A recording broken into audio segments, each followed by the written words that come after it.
Hello everyone, welcome all of you to the आपका अपना channel biology bytes. और बेटा वेलकम करते हैं आप सभी का आज के इस खूबसूरत से लेक्चर सेल के लेक्चर नंबर 12 में। हाँ, हमारे लेक्चर 11 कंप्लीट हो चुके हैं सेल के। आज हमारा लेक्चर 12 है। ठीक है, तो आज हम लोगों को क्या पढ़ना है? लास्ट लेक्चर में क्या खत्म कर दिया था? लास्ट लेक्चर में बेटा हमने यूकारियोटिक सेल का एक फर्स्ट ऑर्गेनल कह लो या फर्स्ट टॉपिक कह लो, सेल मेम्ब्रेन फिनिश कर दिया था। सेल मेम्ब्रेन एक बड़ा टॉपिक था जहां पर हम लोगों ने अलग अलग मॉडल्स पढ़े, सेल मेम्ब्रेन की प्रॉपर्टीज पढ़ी, उसके फंक्शन पढ़े, उसमें लिपिड प्रोटीन की अरेंजमेंट क्या होती है, ये सब पढ़ा। इसको फिनिश करने के बाद हम अपने यूकारियोटिक सेल के एक नेक्स्ट टॉपिक पे मूव करने जा रहे हैं जिसका नाम है सेल वॉल। ठीक है, तो बिना टाइम को वेस्ट किए अपना नेक्स्ट ऑर्गेनल पढ़ना चालू करते हैं, सेल वॉल। ठीक है,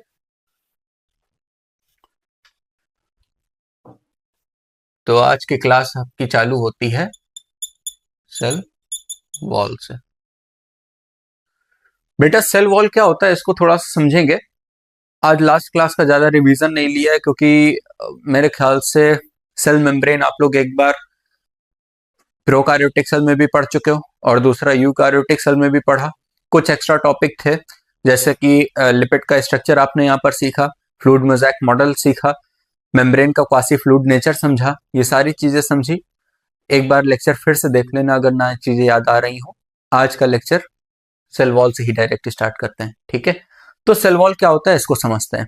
एक्चुअली में बेटा क्या होता है, हमारा जो सेल होता है उसके ऊपर जो मेम्ब्रेन होती है जिसको हम लोग प्लाज्मा मेम्ब्रेन के नाम से जानते हैं, यही मेम्ब्रेन आपके इन्वायरमेंट के डायरेक्टली कांटेक्ट में आई होती है। यानी कि सेल मेम्ब्रेन ही इन्वायरमेंट से डायरेक्ट कांटेक्ट में होती है। यानी कि अगर सेल को किसी भी चीज को बाहर भेजना है या बाहर से किसी चीज को अंदर आना है तो वो इसी सेल मेम्ब्रेन के थ्रू आता है। तो फिर सेल वॉल का क्या काम है? सेल वॉल का क्या काम है? वैसे तो आप लोग प्रोकार्योटिक सेल में एक बार सेल वॉल का रोल पढ़ चुके हो, पर यहां पर एक बार इसको फिर से थोड़ा सा पढ़ने की कोशिश करते हैं कि जनरली जो हमारा सेल होता है बेटा, उसमें बाहर एक सॉफ्ट सी लेयर होती है जिसको हम लोग बोलते हैं प्लाज्मा मेम्ब्रेन। पर इसी सॉफ्ट लेयर के बाहर आपको एक रिजिड स्ट्रक्चर देखने को मिलता है जिसको हम लोग किस नाम से जानते हैं? Cell wall. ये क्या है? रिजिड स्ट्रक्चर देखने को मिलता है जिसको हम लोग किस नाम से जानते हैं? Cell wall. फिलहाल हम लोग यूकारियोटिक सेल पढ़ रहे हैं तो यहां पर यह बात समझना जरूरी है, क्या क्या हर यूकारियोटिक सेल में सेल वॉल पाई जाती है? हाँ या ना? क्या हर यूकारियोटिक सेल में सेल वॉल पाई जाती है? नहीं बेटा। अगर हम लोग एनिमल सेल की बात करें तो वहां पर भी यूकारियोटिक सेल्स होते हैं पर वहां सेल वॉल अब्सेंट होती है, जबकि प्लांट सेल में प्रेजेंट होती है। केवल प्लांट सेल में होती है कि और कहीं भी होती है? फंजाई में भी होती है बेटा, फंजाई में होती है। कुछ प्रोटिस्टा भी होते हैं, कुछ प्रोकारियोट्स होते हैं जिसमें होती है, बाकी आपकी प्लांट सेल में, हर प्लांट सेल में पाई जाती है। ठीक है, जहां जहां सेल वॉल पाई जा रही वहां उसका अलग अलग कंपोजिशन देखने को मिल रहा है क्योंकि हर ऑर्गेनिज्म का हैबिटाट अलग होता है, सबका स्ट्रक्चर अलग होता है और सबका रहन सहन चीजें अलग होती हैं, तो इसलिए उनमें सेल वॉल का कंटेंट भी वेरी करता है। ठीक है, कंफ्यूज नहीं होना है, वापस से अपने टॉपिक पे आना है। हमने आपको बताया कि एक सेल के बाहर जो उसकी प्लाज्मा मेम्ब्रेन होती है वो ही डायरेक्ट इन्वायरमेंट के कांटेक्ट में होती है। भगवान ने इस प्लाज्मा मेम्ब्रेन को ही डायरेक्ट इन्वायरमेंट के कांटेक्ट में बनाया था। यानी कि अगर किसी भी चीज को सेल के अंदर जाना है तो वो इसी सेल मेम्ब्रेन के थ्रू होता हुआ जाएगा। पर कुछ सेल में सपोर्ट देने के लिए, या आप कह सकते हो कि कुछ सेल में प्रोटेक्शन प्रोवाइड करने के लिए उसके बाहर एक रिजिड स्ट्रक्चर प्रेजेंट होता है जिसको हम लोग सेल वॉल के नाम से जानते हैं। ठीक है, तो सेल वॉल के में पहला पॉइंट हम लोग क्या लिखेंगे? It is rigid and non living. ये नॉन लिविंग है बेटा। It is rigid and non living structure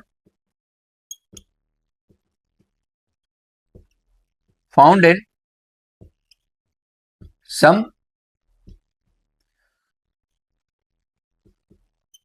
eukaryotic cell. ठीक है, ये रिजिड होती है, नॉन लिविंग होती है और कुछ यूकारियोटिक सेल्स में देखने को मिलती है। ठीक है, एक्चुअली में बेटा होता क्या है कि ये जो सेल वॉल होती है ये रिजिड नेचर की तो होती है पर इसमें गैप प्रेजेंट होते हैं। अच्छा एक बात बताओ, जब प्लाज्मा मेम्ब्रेन को एनवायरनमेंट के कांटेक्ट में रहना था और इसी प्लाज्मा मेम्ब्रेन के बाहर हम कोई रिजिड स्ट्रक्चर बना देंगे जो इतना रिजिड हो कि इसका कांटेक्ट खत्म हो जाए एनवायरनमेंट से, तो ये तो सेल के लिए गलत हो गया ना। फिर चीजों का इंपोर्ट एक्सपोर्ट कैसे होगा? तो ये रिजिड तो होती है नेचर में, पर ये पिंजरे की तरीके होती है, जैसे जाल होता है ना, वैसे जाल की तरीके होती है, यानी कि इसका स्ट्रक्चर कुछ ऐसा देखने को मिलता है, हार्ड भी है और गैप भी है। तो अब ये गैप करते क्या है कि जैसे कोई छोटा मॉलिक्यूल है तो उसको तो इजीली अंदर आने देते हैं, यहां अंदर क्या है, सेल मेम्ब्रेन है, तो उसको इजीली अंदर आने देंगे, फिर ये मॉलिक्यूल सेल मेम्ब्रेन को क्रॉस करता हुआ सेल के अंदर आ जाएगा। पर अगर कोई लार्ज साइज का मॉलिक्यूल है, जैसे बैक्टीरिया वगैरह हो गए, तो उस बैक्टीरिया को ये अंदर नहीं आने देगा। अब ये बैक्टीरिया इस नेट को नहीं क्रॉस कर पाएगा। तो कहने का क्या मतलब हुआ कि ये जो हमारी सेल वॉल होती है रिजिड नेचर की होती है, प्लस इसमें गैप प्रेजेंट होते हैं। ये गैप किस लिए होते हैं, ताकि अगर कोई स्मॉल साइज मॉलिक्यूल है, कोई माइक्रो मॉलिक्यूल है, तो वो इजिली प्लाज्मा मेम्ब्रेन तक पहुंच जाए। उसके बाद वो प्लाज्मा मेम्ब्रेन डिसाइड करेगी कि उसे अंदर लेना है कि नहीं लेना है। हम लोग पढ़ चुके हैं कि प्लाज्मा मेम्ब्रेन सिलेक्टिवली परमिएबल होती है, यानी कि वो चीजों को सिलेक्ट करके ही अंदर लेती है। जो चीजें के चैनल्स या जो चीजें लिपिड नेचर की होंगी वही क्रॉस आउट कर पाएंगी, बाकी चीजें क्रॉस आउट नहीं कर पाएंगी, वो एक अलग टॉपिक है। पर अगर कोई मैक्रो मॉलिक्यूल है, कोई लार्ज साइज मॉलिक्यूल है, तो उसको सेल वॉल ही नहीं अंदर जाने देगी। प्लाज्मा मेम्ब्रेन तक तो वो बाद में पहुंचेगा, उसको सेल वॉल ही नहीं अलाउ करेगी अंदर जाने के लिए। तो अगर हम लोग इसके फंक्शन की बात करें कि सेल वॉल का फंक्शन क्या होता है, तो इसका फंक्शन क्या होता है। फंक्शन में बेटा पहला जो पढ़ेंगे वो पढ़ेंगे it prevent cell from infection. It prevent cell from infection, cell को इन्फेक्शन से बचाने का काम करती है इसमें प्रेजेंट सेल वॉल। अब आप बताओ बेटा, ये जो बैक्टीरिया था, जो लार्ज साइज मॉलिक्यूल था, इसको इसने अंदर आने दिया, नहीं आने दिया। अब बैक्टीरिया अगर अंदर आएगा नहीं तो किसी प्रकार का कोई इन्फेक्शन होगा नहीं। तो यहां पर हम लोग ब्रैकेट में लिख सकते हैं because it not allow any macromolecule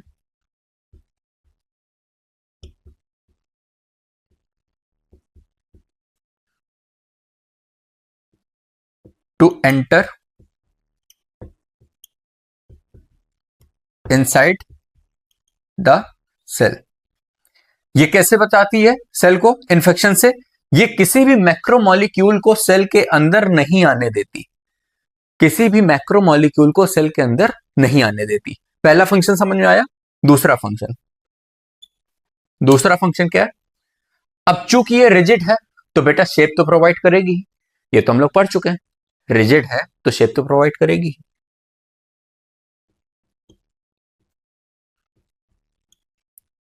it provide shape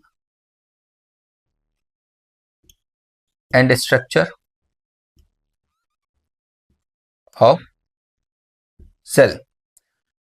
next बेटा थर्ड पॉइंट, फंक्शन ही पढ़ रहे हैं, समझ रहे हो ना।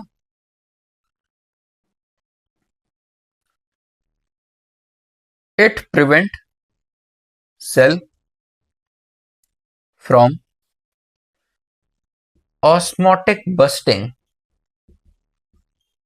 बेटा ऐसा नहीं लग रहा कि ये सारे पॉइंट्स हम लोग कहीं पढ़ चुके हैं, बिल्कुल पढ़ चुके हैं बेटा। प्रोकार्योटिक सेल में सेल वॉल टॉपिक पढ़ाते समय हमने वहां भी उसके रोल लिखाए थे और वहां भी ये बातें डिस्कस करी थी, ठीक है। तो यहां पर अभी हम लोगों ने क्या क्या फंक्शन पढ़े कि it prevent cell from infection because it not allow any micromolecule to enter inside the cell. It provide shape and structure of the cell, क्योंकि रिजिड होती है तो शेप और स्ट्रक्चर प्रोवाइड करती है सेल को। Next, it prevent cell from osmotic bursting. Osmotic bursting के बारे में हम पहले भी आपको बता चुके हैं कि सेल के अंदर वाटर पोटेंशियल लो होता है और सेल के बाहर वाटर पोटेंशियल हाई होता है। तो जब हाई वाटर पोटेंशियल से लो वाटर पोटेंशियल की तरफ वाटर मॉलिक्यूल मूव करते हैं तो सेल स्वेल करने लगता है, यानी फूलने लगता है। तो अगर उसके बाहर सेल वॉल नहीं होगी तो सेल फट जाएगा। तो इस ऑस्मोटिक बस्टिंग से बचाने का काम कौन करता है, सेल वॉल करती है। इतने पॉइंट समझ में आए, इतने पॉइंट समझ में आ रहे हैं, इसको नोट कर लीजिए तो फिर रफ करके आगे बढ़े।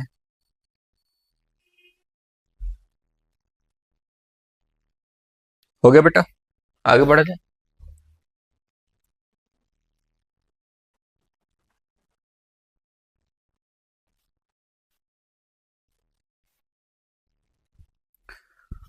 तो बेटा अभी हमने सेल वॉल को पढ़ते समय एक लाइन पढ़ी कि सेल वॉल कुछ यूकार्योटिक सेल में पाई जाती है। अब कुछ में किस में पाई जाती है ये देख लिया जाए। तो सेल वॉल की अगर बात करें बेटा, तो सेल वॉल सबसे पहले हमें देखने को मिलेगी फंजाई में। फंजाई में सेल वॉल होती है। Cell wall present and made up of chitin.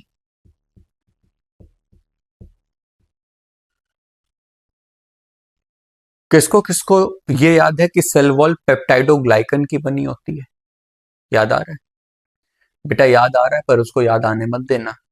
क्यों नहीं आने देना? पढ़ क्या रहे हैं? Eukaryotic cell. और वो कहाँ पढ़ा था? प्रोकार्योटिक सेल में। जब हमने ये पढ़ा था कि प्रोकार्योटिक सेल यानी जो बैक्टीरिया होता है उसकी सेल वॉल किसकी बनी होती है, तब हमने नाम पढ़ा था पेप्टाइडोग्लाइकन। अब चलो बात उखड़ी गई है, तो एक नई बात फिर बता दी जाए, क्योंकि आपके मन में आ रहा होगा कि ये सब वही सारी बातें रिपीट वाली चल रही है, कुछ नया तो चल नहीं रहा है। तो लो नया भी लो बेटा, तब सब पढ़ा है पिटारे में, निकलता रहेगा धीरे धीरे। बैक्टीरिया, किसको किसको पता है बेटा हमारे बैक्टीरिया के दो ग्रुप्स होते हैं? बैक्टीरिया के दो ग्रुप्स होते हैं। एक होता है आर्की बैक्टीरिया और दूसरा होता है यू बैक्टीरिया। आर्की बैक्टीरिया बेटा प्रिमिटिव बैक्टीरिया को कहा जाता है। जो प्राचीन टाइम में जो सबसे पुराने बैक्टीरिया हैं वो आर्की बैक्टीरिया होते हैं, और यू बैक्टीरिया ट्यूब बैक्टीरिया होते हैं। अब बेटा जो हम लोग बैक्टीरिया के लिए बात पढ़ते हैं कि बैक्टीरिया की सेल वॉल पेप्टाइडोग्लाइकन की बनी होती है, ये एक्चुअली में हम लोग यू बैक्टीरिया की बात कर रहे होते हैं। जो यू बैक्टीरिया होते हैं इनकी सेल वॉल किसकी बनी होती है?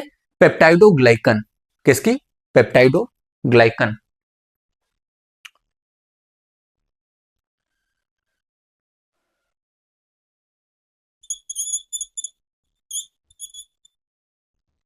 Cell wall made up of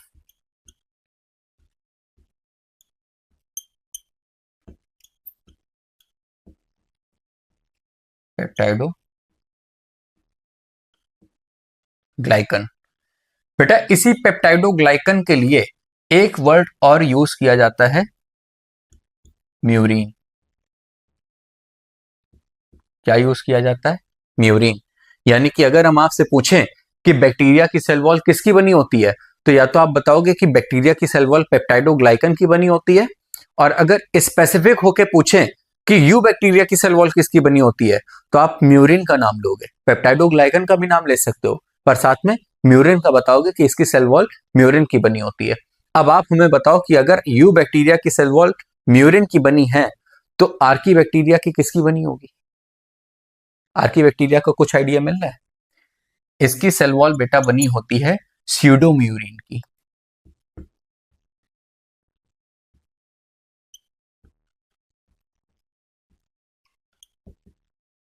समझ गया बेटा? तो ये बात बेटा समझ में आई कि आर्की बैक्टीरिया की सेल वॉल किसकी बनी होती है? स्यूडोम्यूरिन की, जबकि यू बैक्टीरिया की सेल वॉल हमारी पेप्टाइडोग्लाइकन या इसी को म्यूरिन बोलते हैं। ठीक है, तो अभी तक हमने फंजाई की सेल वॉल पढ़ी कि ये किसकी बनी होती है? काइटिन की। बैक्टीरिया में नॉर्मली बोलेंगे पेप्टाइडोग्लाइकन, पर स्पेसिफिक होके पूछा जाए तो यू बैक्टीरिया की म्यूरिन की और आर्की बैक्टीरिया की स्यूडोम्यूरिन की। अगला बेटा प्लांट सेल। प्लांट सेल की बेटा अगर बात करी जाए तो इसकी सेल वॉल के लिए हम लोग कहते हैं कि इसकी सेल वॉल सेलुलोज की बनी होती है। किसकी? सेलुलोज की। पर क्या केवल सेलुलोज होता है? नहीं बेटा, एक्चुअली में अगर प्लांट सेल की सेल वॉल को देखा जाए तो उसका स्ट्रक्चर कुछ ऐसा देखने को मिलेगा। ये आपकी सेल वॉल हो गई, इसमें कुछ ऐसे लेटरली अरेंज होते हैं आपके सेलुलोज के माइक्रोफिब्रिल। सेलुलोज के माइक्रोफिब्रिल, और इसी सेलुलोज के माइक्रोफिब्रिल में अटैच होता है बेटा पेक्टिन। क्या होता है? पेक्टिन। और इसी पेक्टिन में बेटा अटैच होती है हेमीसेलुलोज। क्या अटैच होती है? हेमीसेलुलोज। और इसी में बेटा कहीं कहीं पर ऐसे अरेंज होते हैं प्रोटीन। क्या अरेंज होते हैं? Protein.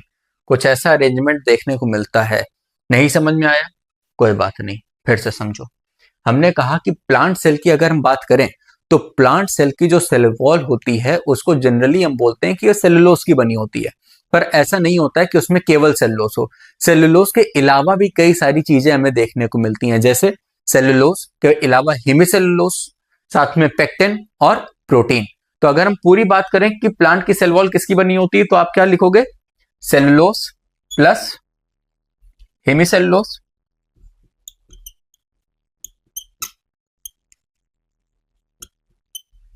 Plus pectin plus protein, इतनी चीजों की बनी होती है बेटा।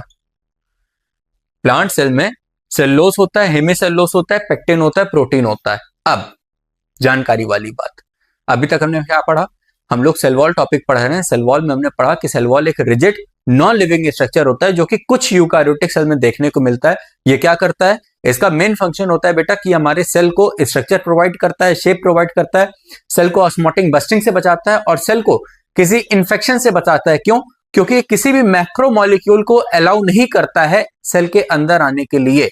मैक्रो मॉलिक्यूल माइक्रो मॉलिक्यूल को इजिली अलाउ करता है क्योंकि इसमें लार्ज गैप देखने को मिलते हैं। ठीक है, इतनी बात समझ में आई। उसके बाद हमने पढ़ा कि सेल वॉल कुछ जो यूकारियोटिक सेल में पाया जाता है वो किस में पाया जाता है? तो सबसे पहले पढ़ा फंजाई में पाया जाता है।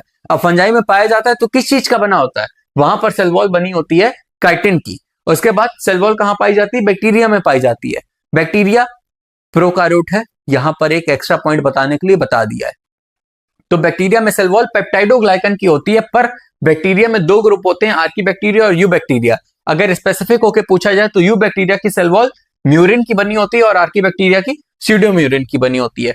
उसके बाद हमने कहा कि अगर हम प्लांट सेल की बात करें तो हर एक प्लांट में सेल वॉल देखने को मिलती है, जिसको हम लोग कहते हैं कि प्लांट की सेल वॉल सेलुलोज की बनी होती है, पर ऐसा नहीं होता है कि उसमें सिर्फ सेलुलोज हो। सेलुलोज के अलावा उसमें हेमिसेलुलोज, पेक्टिन और प्रोटीन जैसी चीजें भी देखने को मिलती हैं। ये सब मिलके सेल वॉल का फॉर्मेशन करती हैं, किसमें? प्लांट सेल में। इतनी बात समझ में आई? नोट करो तो फिर आगे बढ़ा जाए।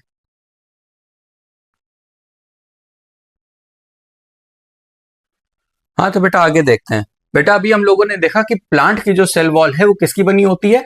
सेलुलोज, हेमिसेलुलोज, पेक्टिन और प्रोटीन की। आप बेटा जब क्लास 11th में आओगे तो वहां एक चैप्टर पढ़ोगे प्लांट किंगडम। प्लांट किंगडम में आप पढ़ोगे कि प्लांट किंगडम में ये जो हमारा प्लांटेई पूरा ग्रुप होता है, इसमें 5 प्लांटेई जो पूरा किंगडम होता है इसमें 5 ग्रुप देखने को मिलते हैं। कौन कौन से देखते हैं?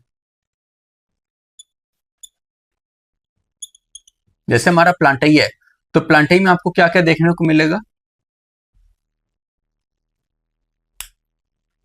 एल्गे, ब्रायोफाइटा,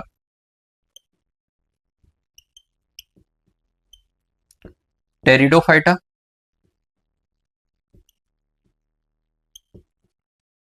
जिम्नोस्पर्म,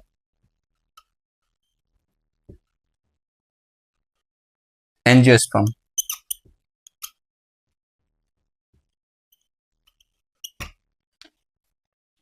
बेटा किसके किसके फ्यूज उड़ गए? कि सब क्या बता दिया? परेशान नहीं होना। हमने आपको केवल इतना बताया कि जो हमारा प्लांटेई पूरा किंगडम होता है इसमें 5 कैटेगरी के प्लांट देखने को मिलते हैं। एल्गे, ब्रायोफाइटा, टेरिडोफाइटा, जिम्नोस्पर्म और एंजियोस्पर्म। अभी ना समझ में आ रहा हो बस केवल रट लो। क्या याद करना है कि ब्रायोफाइटा से लेके ये हमारा एंजियोस्पर्म तक जो प्लांट्स होते हैं ये कहां देखने को मिलते हैं? लैंड में। जबकि एल्गी हमारा प्लांट का वो ग्रुप है जो कहां देखने को मिलता है? वाटर में। एल्गी केवल हमें कहां देखने को मिलेगा? वाटर में। बाकी सारे लैंड प्लांट हैं, लैंड प्लांट है। अब एक बात बताओ, जब हमने आपको प्लांट की सेल वॉल बताई तो उसमें बताया कि सेलुलोज होगा, हेमिसेलुलोज होगा, पेक्टिन होगा, प्रोटीन होगा। तो ये तो जनरल प्लांट के लिए बात बताई ना। अब आप देख रहे होगे कि ये 4 कैटेगरी तो जनरल प्लांट में आ रही हैं। एल्गे हमारा थोड़ा सा अलग है। एल्गे में क्या अलग है? ये वाटर प्लांट है, यानी कि परमानेंट पानी में रहता है। अभी पानी में रह रहा है तो इसकी सेल वॉल में कुछ तो चेंजमेंट होगी, चेंजमेंट होगी ना भाई। तो देखते हैं कि एल्गे की सेल वॉल में क्या चेंजमेंट होती है। एक्चुअली में बेटा जो हमारा एल्गी होता है, इसको थोड़ा सा नीचे कर रफ कर रहे हैं। इसमें समझ गए, इसमें कोई चेंजमेंट नहीं है। प्लांट के बाकी 4 ग्रुप में कोई चेंजमेंट नहीं है, इसमें वही कंटेंट होगा सेल वॉल का जो अभी तक बताया। पर अगर हम बात करें एल्गे की, तो एल्गे में थोड़ा सा कंटेंट चेंज हो जाता है। क्या हो जाता है देखते हैं।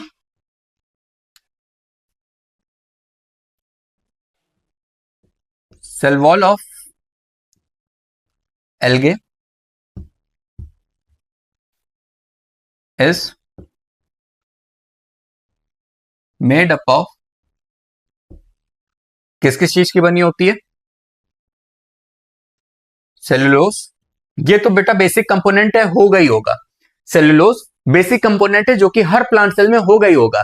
साथ में सपोर्ट देने वाली चीज पिगमेंट्स चेंज हो जाते हैं। जैसे सेलुलोज के साथ क्या आ जाएगा, अभी तक हम लोगों ने हेमी सेलुलोज पढ़ा, यहां आ जाएगा गैलेक्टन्स और मेनन्स,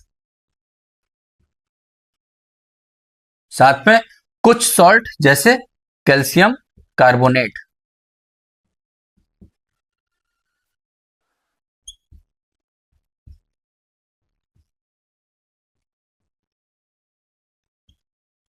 क्या पढ़ा बेटा? हमने पढ़ा कि एल्गे प्लांट का वो ग्रुप है जो पानी में पाया जाता है। अब अगर ये कंटिन्यूअसली पानी में रह रहा है तो इसकी सेल वॉल के कंपोजिशन में कुछ तो चेंजमेंट देखने को मिलेगा। तो वो चेंजमेंट क्या देखने को मिलता है कि जो हमारा एल्गे होता है इसमें जो सेल वॉल होती है वो सेलुलोज के साथ गैलेक्टन्स, मेनन्स और कुछ सॉल्ट लाइक कैल्शियम कार्बोनेट, जैसे कैल्शियम कार्बोनेट की बनी होती है। ठीक है, एल्गी की सेल वॉल के कंपोनेंट बता रहे हैं। गैलेक्टेंस क्या होता है? गैलेक्टोज का पॉलीमर। मेनेंस क्या होता है? मेनोस का पॉलीमर।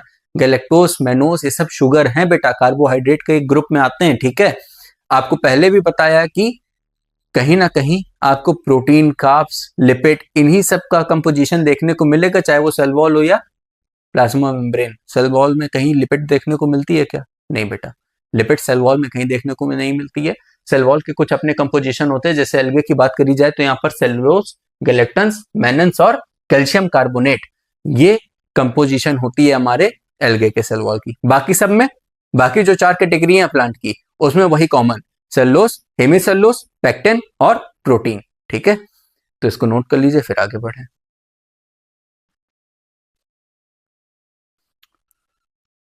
तो सेल वॉल की बेटा हम लोगों ने काफी जानकारी ले ली है। अब थोड़ा सा आगे बढ़ने का टाइम आ गया है। सेल वॉल खत्म हो गया क्या? नहीं बेटा, सेल वॉल में ही आगे बढ़ रहे हैं। क्या? जो बेटा सेल होते हैं वो 2 तरीके के होते हैं। 2 तरीके के कैसे? मतलब होता एक ही टाइप का है, उसकी स्टेजेस होती हैं। एक तो होता है बेटा हमारा यंग सेल,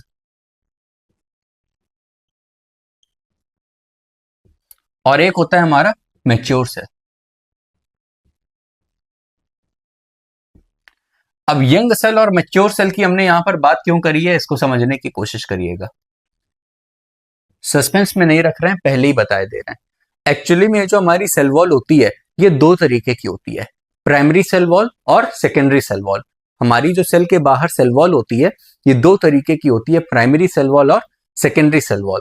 सेल के बाहर जब सेल वॉल बनना चालू करती है या ग्रो करना चालू होती है तो वो प्राइमरी सेल वॉल होती है। जैसे कोई यंग सेल है, आप मेरिस्टेमेटिक सेल ले लो, कंटिन्यूअसली डिवाइड हो रहा है, तो उसके बाहर जो सेल वॉल होगी वो प्राइमरी सेल वॉल होगी जिसके पास ग्रो करने की कैपेबिलिटी होगी।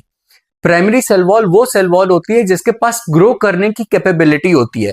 धीरे धीरे जब सेल अपनी मैच्योरिटी की तरफ बढ़ने लगता है तो वही प्राइमरी सेल वॉल और प्लाज्मा मेम्ब्रेन के बीच में सेकेंडरी सेल वॉल की ग्रोथ चालू हो जाती है। किसकी ग्रोथ चालू हो जाती है? सेकेंडरी सेल वॉल की। फिर धीरे धीरे ये सेकेंडरी सेल वॉल ग्रोथ करते करते प्राइमरी सेल वॉल पे सुपर इंपोज कर जाती है, यानी उसको धीरे धीरे खाने लगती है और प्राइमरी सेल वॉल धीरे धीरे डिमिनिश्ड हो जाती है, यानी गायब हो जाती है। कंफ्यूज हो गए? कंफ्यूज नहीं होना है, ध्यान से सुनना। हमने आपको बताया कि सेल जब यंग होता है, जब डेवलप हो रहा होता है, तो उसके बाहर जो सेल वॉल होती है वो प्राइमरी सेल वॉल होती है। प्राइमरी सेल वॉल और सेकेंडरी सेल वॉल में क्या अंतर है? प्राइमरी सेल वॉल के पास कैपेबिलिटी होती है ग्रो करने की, बढ़ने की। तो जब सेल मैच्योरिटी की तरफ जा रहा होता है तो प्राइमरी सेल वॉल ग्रो कर रही होती है कंटिन्यू, और इसी ग्रोथ में प्राइमरी सेल वॉल और प्लाज्मा मेम्ब्रेन के बीच में सेकेंडरी सेल वॉल की ग्रोथ चालू हो जाती है। जब सेल मैच्योर होने लगता है तो प्राइमरी सेल वॉल और प्लाज्मा मेम्ब्रेन के बीच में सेकेंडरी सेल वॉल ग्रोथ करने लगती है। धीरे धीरे जब सेल पूरी तरीके से मैच्योर हो जाता है तो ये सेकेंडरी सेल वॉल ग्रोथ करते करते प्राइमरी सेल वॉल को खा जाती है। तो हम ये लिखते हैं कि primary cell wall have a capability to grow but later it get diminished, पर बाद में ये गायब हो जाती है। सेकेंडरी सेल वॉल ही पूरे सेल में स्पेस ले लेती, जगह ले लेती है, और वही फाइनल स्ट्रक्चर बन जाता है सेल वॉल का। ठीक है, बात समझ में आई? क्या बताने जा रहे हैं आगे?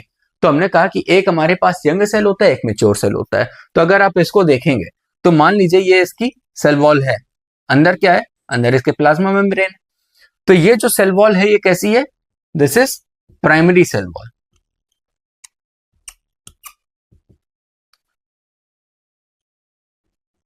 It has capability to grow. Primary cell wall के पास कैपेबिलिटी होती है कि वो ग्रो कर सके, और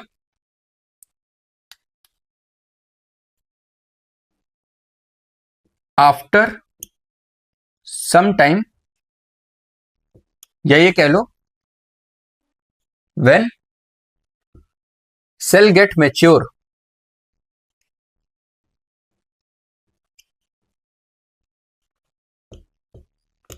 primary cell wall get diminished. Diminished का मतलब धीरे धीरे खत्म हो जाएगी। क्या? Primary cell wall. और वहीं पर अगर हम लोग एक मैच्योर सेल की बात करें तो मैच्योर सेल में क्या होता है बेटा? सपोज ये आपका प्लाज्मा मेम्ब्रेन है, अंदर एक सेल है, इसके बाहर ये प्राइमरी सेल वॉल है। अब प्लाज्मा मेम्ब्रेन और प्राइमरी सेल वॉल के बीच में बेटा ग्रो होने लगती है आपकी सेकेंडरी सेल वॉल। क्या ग्रो होने लगती है? Secondary cell wall. ये क्या थी? Primary cell wall. और ये क्या है आपकी? Secondary cell wall. बेटा धीरे धीरे ये जो सेकेंडरी सेल वॉल है ये ग्रो करते करते ये जो आपकी प्राइमरी सेल वॉल है इसको खाने लगती है, और फिर बाद में क्या होता है कि ये सेकेंडरी सेल वॉल ही इसका फाइनल स्ट्रक्चर बन जाता है, प्राइमरी सेल वॉल पूरी तरीके से गायब हो जाती है। ठीक है, फिर at end secondary cell wall become final structure and primary get diminished. बात समझ में आई बेटा?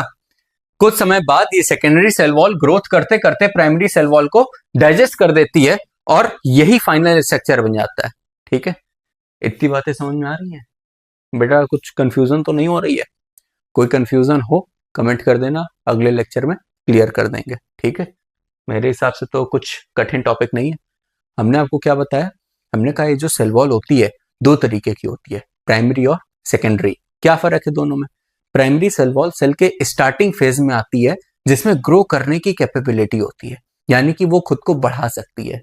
धीरे धीरे जब सेल अपनी मैच्योरिटी की तरफ बढ़ता है तो प्राइमरी सेल वॉल और प्लाज्मा मेम्ब्रेन के बीच में एक स्ट्रक्चर डेवलप करने लगता है जिसको बोलते हैं secondary cell wall. Secondary cell wall grow करते करते धीरे धीरे प्राइमरी सेल वॉल को ही डाइजेस्ट कर देता है और खुद एक फाइनल स्ट्रक्चर के रूप में सेल के बाहर आ जाता है। ठीक है, तो primary cell wall later diminished, यानी यहां पर जो लाइन लिखी है कि primary cell wall get diminished, बाद में ये खत्म हो जाती है। ठीक है, नोट कर लीजिए, फिर आगे बढ़ा जाए।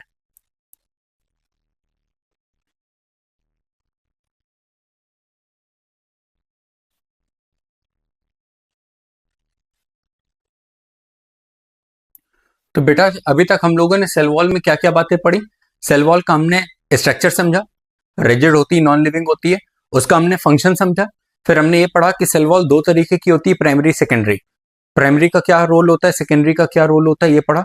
अब हम लोग एक टॉपिक पढ़ने जा रहे हैं, एक नहीं दो टॉपिक पढ़ने जा रहे हैं छोटे छोटे, जिनको हम लोग किस नाम से जानते हैं? मिडिल लेमुला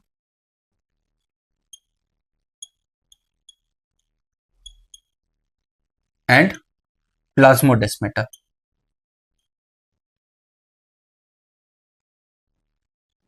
ये छोटे छोटे दो टॉपिक पढ़ने हैं, ठीक है। मिडिल लेमेला और प्लाज्मोडेस्मेटा। मिडिल लेमेला क्या होता है और प्लाज्मोडेस्मेटा क्या होता है? एक्चुअली में बेटा मिडिल लेमेला और कुछ नहीं, सेल वॉल का ही एक पार्ट है जो कि प्लांट सेल में देखने को मिलता है, ठीक है। मिडिल लेमेला सेल वॉल का ही एक पार्ट है जो कि प्लांट सेल में देखने को मिलता है, और ये किसका बना होता है? कैल्शियम पेक्टेट का बना होता है। क्या क्या बातें पढ़ी बेटा? मिडिल लेमेला को एमएल से लिख दें। Middle lamella is a part of cell wall and made up of calcium pectate. Made up of calcium pectate किसका बना होता है? कैल्शियम पेक्टेट का। मिडिल लेमेला सेल वॉल का ही एक पार्ट है और किसका बना होता है? कैल्शियम पेक्टेट का। ये बेटा प्लांट सेल में दो नेबरिंग सेल्स को आपस में ग्लू करने का काम करता है, यानी कि आपस में जोड़े रखने का या चिपकाए रखने का काम करता है। क्या पढ़ा हमने? कहा कि प्लांट सेल में दो नेबरिंग सेल को आपस में चिपकाए रखने के लिए या ग्लू रखने के लिए मिडिल लेमेला होता है। मिडिल लेमेला का क्या फंक्शन होता है?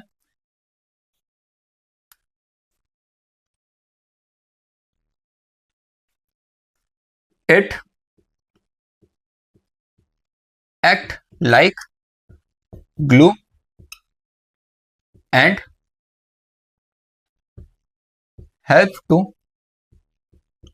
स्टिक नेबरिंग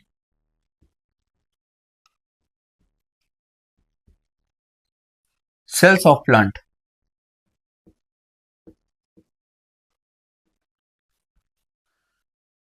बेटा आप लोग आम खाते हो? आम आम देखा है कि एकदम शुरुआत में ठोस होता है, टाइट होता है, फिर धीरे धीरे जैसे आम पकता जाता है वो हल्का होता जाता है, यानी कि फिर आप उसको स्क्वीज करोगे तो आसानी से पिचक जाएगा। ऐसा क्यों? जब बेटा आम अपने स्टार्टिंग फेज में होता है, यानी कि जब वो कच्चा होता है, जिसको आप लोग अमिया के नाम से जानते हो, तो वहां पर ये मिडिल लेमेला एकदम वेल डेवलप्ड होती है। जैसे जैसे आम पकता जाता है मिडिल लेमेला गायब हो जाती है।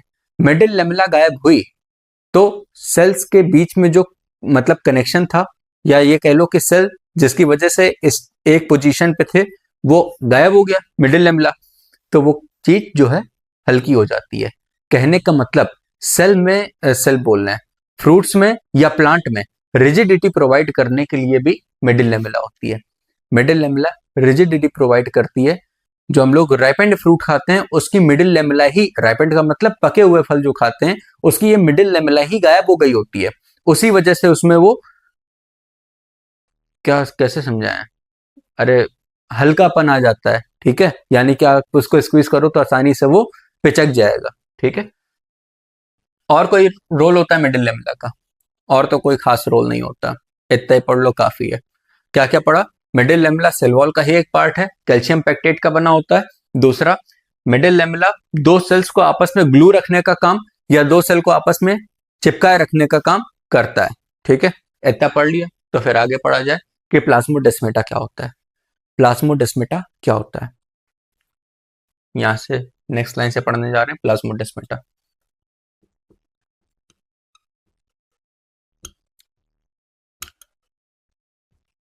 Plasmodesmata is a cytoplasmic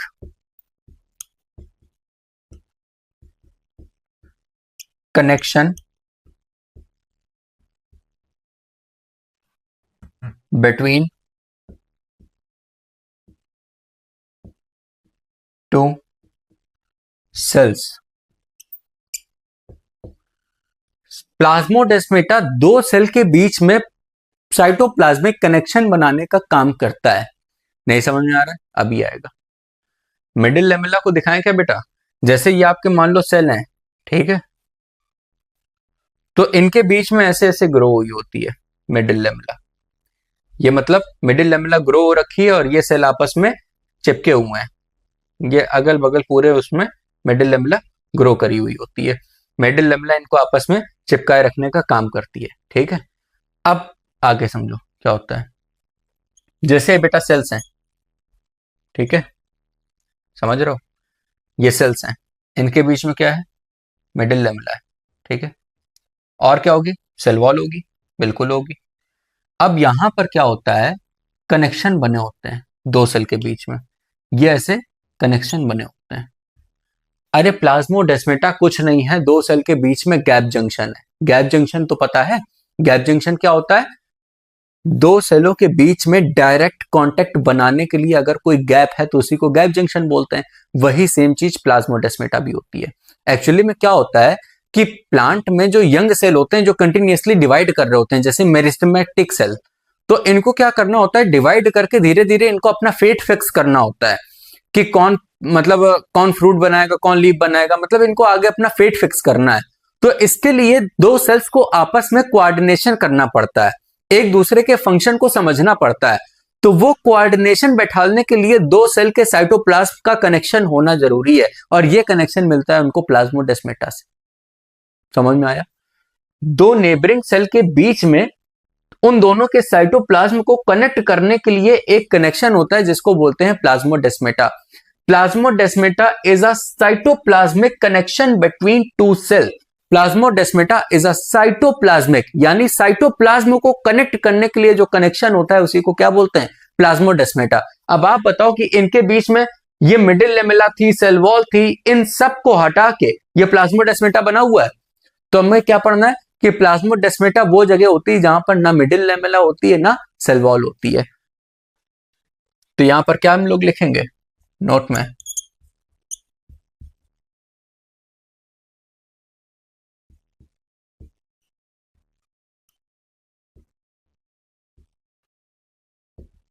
plasmodesmata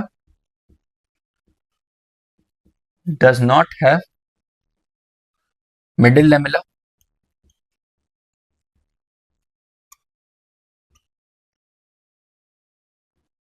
and cell wall। यानी कि मिडिल लेमेला और सेल वॉल गायब होंगे तभी तो बेटा साइटोप्लाज्म और साइटोप्लाज्म के बीच में कनेक्शन बन पाएगा। दो सेल के बीच में जब बाकी चीजें गायब होंगी तभी तो कनेक्शन बनेगा। हमें कोई हाईवे निकालना और बीच में पेड़ वेड़ आ रहे हैं तो पहले पेड़ हटेंगे तभी तो हाईवे बनेगा। तो ऐसे ही जब वहां से मिडिल लेमेला और सेल वॉल गायब होती है तब दोनों सेल के साइटोप्लाज्म आपस में कंबाइन होते हैं और उसी कॉम्बिनेशन को हम लोग प्लाज्मोडेस्मेटा के नाम से जानते हैं। समझ गए, यानी कि मिडिल लेमेला क्या होती है, मिडिल लेमेला प्लांट सेल में नेबरिंग सेल को आपस में चिपकाए रखने के लिए एक ग्लू के तरीके काम करती है। ये सेल वॉल का ही एक्सटेंशन है जो किसका बना होता है, कैल्शियम पेक्टेट का बना होता है। दूसरा मिडिल लेमेलाई है जो फ्रूट्स में रिजिड प्रॉपर्टी लाता है, यानी कि जब फ्रूट राइपेंड हो जाता है यानी कि पक जाता है तो यही मिडिल लेमेला डाइजेस्ट हो जाता है, इसीलिए वो पिलपिला हो जाता है। ठीक है, बाकी प्लाज्मोडेस्मेटा क्या होता है, दो नेबरिंग सेल्स के साइटोप्लाज्म को आपस में कंबाइन रखने के लिए जो कनेक्शन होता है इसी को प्लाज्मोडेस्मेटा बोलते हैं। दो सेल के साइटोप्लाज्म को कंबाइन करने के लिए जो कनेक्शन होता है इसी को प्लाज्मोडेस्मेटा बोलते हैं। जहां पर प्लाज्मोडेस्मेटा होगा वहां मिडिल लेमेला और सेल वॉल दोनों गायब होंगे। इतनी बात समझ में आई, समझ रहे हो, मिडिल लेमेला और प्लाज्मोडेस्मेटा दोनों समझ में आ गया, नोट कर लीजिए तो फिर आगे बढ़ाते हैं।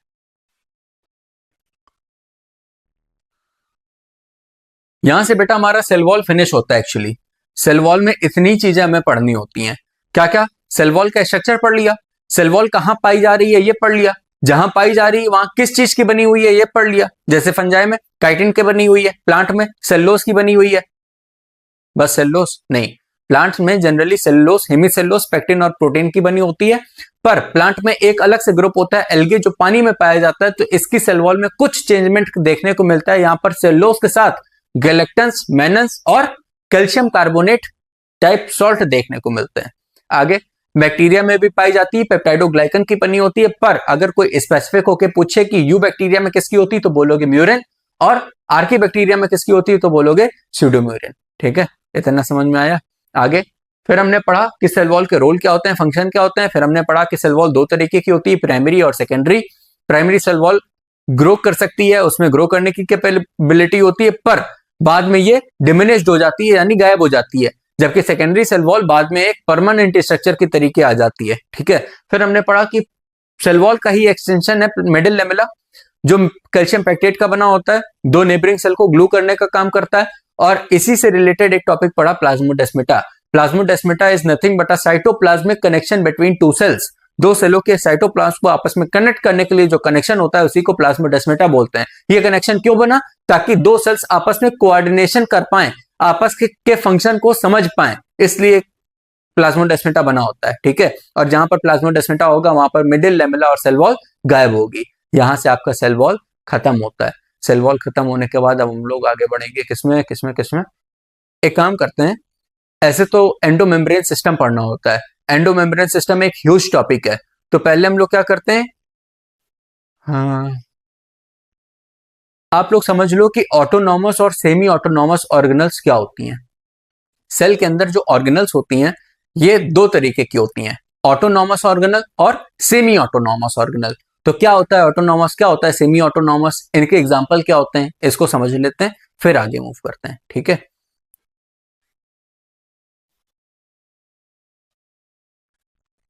हाँ तो बेटा देखते हैं कि ऑटोनॉमस ऑर्गेनल और सेमी ऑटोनॉमस ऑर्गेनल्स क्या होती हैं। बेटा हमें पता है कि जब हमारा सेल डिवाइड करता है तो वो डिवीजन के पहले जीवन फेस में जाता है, गैप वन में।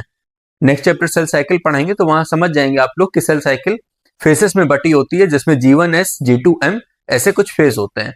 तो जब गैप वन में जाता है तो सेल अपने अंदर के सारे ऑर्गेनल्स को पहले डबल करता है फिर खुद को डिवाइड करता है।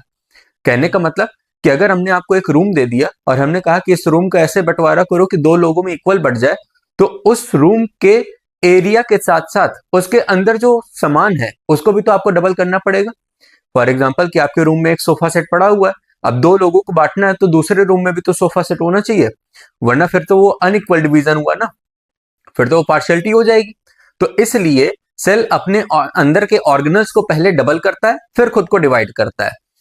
तो कहने का मतलब ये बात हम आपको यहां पर इसलिए बता रहे हैं कि ऑर्गेनल्स का डबल होना या सेल का डिवाइड होना सब एक दूसरे पे निर्भर करता है। जब तक सेल डिवाइड नहीं होगा कोई ऑर्गेनल खुद को डबल नहीं करेगा या कोई ऑर्गेनल डिवाइड नहीं करेगा। पर सारे ऑर्गेनल सेल के अंदर पाए जाने वाले ऐसे नहीं होते हैं। कुछ ऑर्गेनल्स ऐसे भी होते हैं जिनको डिवाइड करने के लिए सेल के डिवीजन की नीड नहीं होती है। समझे बात को? हमने आपको बताया कि कुछ ऑर्गेनल्स यूकार्योटिक सेल में ऐसे होते हैं जिनको खुद को रेप्लिकेट करने के लिए सेल के रेप्लिकेशन की नीड नहीं होती है, उन्हीं को बेटा कहा जाता है सेमी ऑटोनॉमस ऑर्गेनल्स। तो ऑटोनॉमस क्या होते हैं? ऑटोनॉमस ऑर्गेनल्स वो होते हैं जो अपना फंक्शन भी कर रहे हो और बिना किसी के मदद के रेप्लिकेट कर जाएं, बिना किसी के मदद के रेप्लिकेट कर जाएं। ऐसे ऑर्गेनल्स को हम लोग ऑटोनॉमस ऑर्गेनल कहते हैं। एक्चुअली में बेटा हमारे सेल में कोई भी ऑर्गेनल ऐसा नहीं होता जिसको आप लोग कंप्लीटली ऑटोनॉमस कह सकते हो, सिवाय न्यूक्लियस के। न्यूक्लियस खुद ही एक ऐसा ऑर्गेनल है जिसको न्यूक्लियस की ही नीड नहीं है, यानी सेल की नीड नहीं है डिवाइड होने के लिए। ठीक है, बातें कम समझ में आ रही? अब इसको हम थ्योरी में लिख रहे हैं तो आप थोड़ा बहुत रिलेट कर पाओगे कि हम आपको क्या कहना चाह रहे हैं। ठीक है,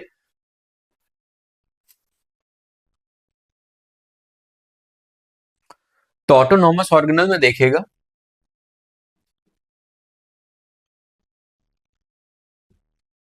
these organelles perform their own function and replicate यानी divide, replicate without the help of nucleus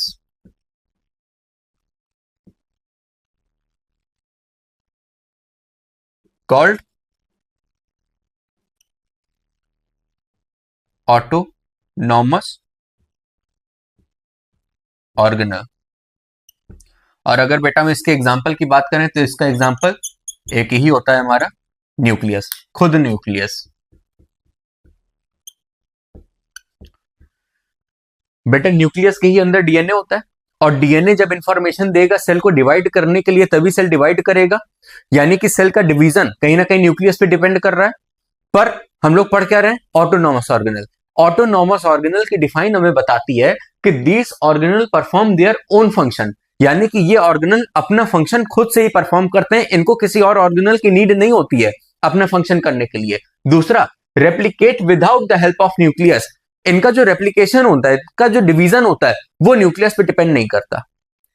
अपना फंक्शन भी खुद परफॉर्म कर रहे हैं और इनका जो रेप्लिकेशन है वो भी न्यूक्लियस पे डिपेंड नहीं कर रहा है। तो ऐसा तो बेटा खुद न्यूक्लियस ही है, केवल सेल के पास ऐसा खुद न्यूक्लियस ही है जिसको और किसी ऑर्गेनल की नीड नहीं है, और वो रेप्लिकेट होने के लिए और किसी पे डिपेंड नहीं होता, बल्कि न्यूक्लियस ही है जो रेप्लिकेशन में मदद करता है सेल की। ठीक है, तो ये होते हैं ऑटोनॉमस ऑर्गेनल। तो ऑटोनॉमस ऑर्गेनल में केवल एक बात याद रखना कि सेल में न्यूक्लियस को छोड़ के कोई भी ऑर्गेनल ऐसा नहीं होता है जिसको हम लोग ऑटोनॉमस कह सकते हैं। ऑटोनॉमस क्या होता है? कोई ऑर्गेनल अपने खुद का फंक्शन परफॉर्म कर रही है बिना किसी के मदद के, और उसको डिवीजन के लिए भी किसी की मदद नहीं चाहिए, जो पूरी तरीके से सेल्फ डिपेंडेंट हो, यानी कि सारे काम खुद से करेगा, किसी पे भी डिपेंड नहीं होगा, किसी पे भी निर्भर नहीं होगा। ऐसे ऑर्गेनल को कहा जाता है ऑटोनॉमस ऑर्गेनल। अब पढ़ते हैं सेमी ऑटोनॉमस ऑर्गेनल। बेटा नाम से ही पता लग रहा है कि इसकी भी प्रॉपर्टी कुछ वैसी है, पर कुछ चेंज है। क्या है? Semi autonomous. Semi autonomous organelle क्या होते हैं? इसमें बेटा देख लो,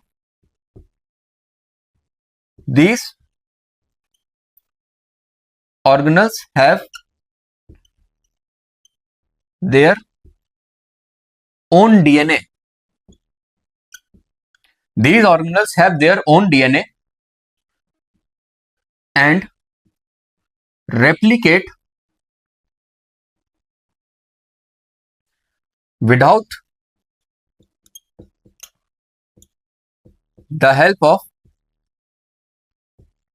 nucleus, but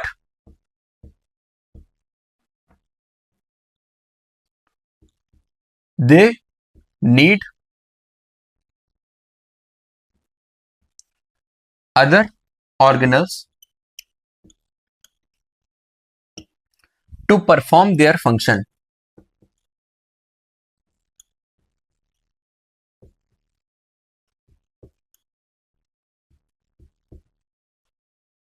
Called semi-autonomous